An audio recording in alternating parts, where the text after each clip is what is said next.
Welcome back to How I Make My Rosaries, Part 2. In Part 1, I showed you all of the supplies you would need and where to get them, and in Part 2, I'm going to show you how to make the pendant, which is the part that contains the crucifix up to the centerpiece. After setting up all of your supplies in front of you, you're going to need to take about a 4 to 5 inch piece of wire and thread it through your crucifix.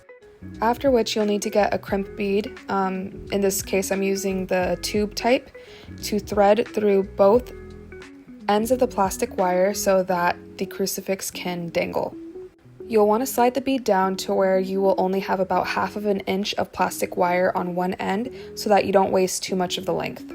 Also, I am sorry for the horrible angles. I do not have one of those cameras that can show you like my point of view, you know, the ones where you hang around your neck.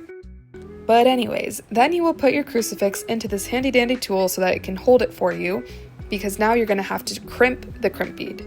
So I turn the crucifix sideways so that way the wires are parallel to each other and I can crimp it without the wire twisting too much.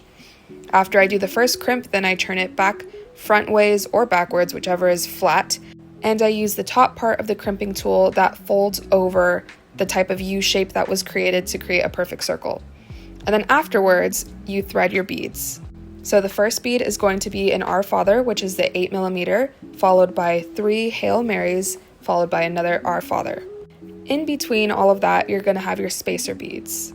I like to have 3 spacer beads between the Our Fathers and just 2 spacer beads between the rest of the Hail Marys. But in the part of the pendant, you will see that I don't have 3 on the bottom of the Our Fathers, and that's just because with these spacer beads, I can't fit it through, so I have to use a crimp bead cover instead. But anyways, the next part is going to be putting the centerpiece into the pliers to hold, and then you're going to grab another crimp bead tube, put it through your wire, and then thread the wire through the bottom of the centerpiece, so the part that only has 1 hole, whereas the top will have 2 for the other parts of the rosary. Now, it is very important to make sure that your crucifix and centerpiece are facing the same way, because if not, when you crimp it, it will be twisted. So again, you thread the wire through and then you're going to tuck it into the crimp bead so that way when you pull it, it tightens up like this. After this, I turn the centerpiece sideways so that I can crimp with the wires parallel to each other, and then I flip it back flat so that way I can use the top part of the crimping tool to round out the crimp bead.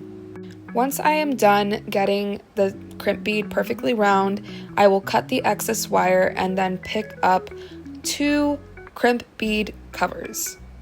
One for the bottom by the crucifix